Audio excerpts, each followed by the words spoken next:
Качан силер короздун кыйкырганын уксаңар, Алланын айкөлдүүлүгүн сурап калгыла ошол моментте дуа кабыл боло турган учур, анткени ал периштени көргөн дакыйка. Пайгамбар айтат да. Кимди көргөндө дейт? Периштени. Периштени качан көрөт? Периште эмне үчүн келди? Алланын мээримдүүлүгүн алып келди. Райымдуулугун алып келди, жакшылыгын, айкөлдүүлүгүн алып келди.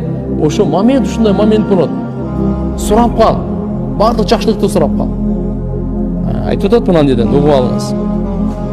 لأن الدعاء بحضور الملك مجاب لتأمينه على الدعاء. Эмне үчүн пайгамбарыбыз ошол жерде дуа кылгыла дейт? Короз кыйкырганда эмне үчүн пайгамбарыбыз дуа кылгыла деп атат?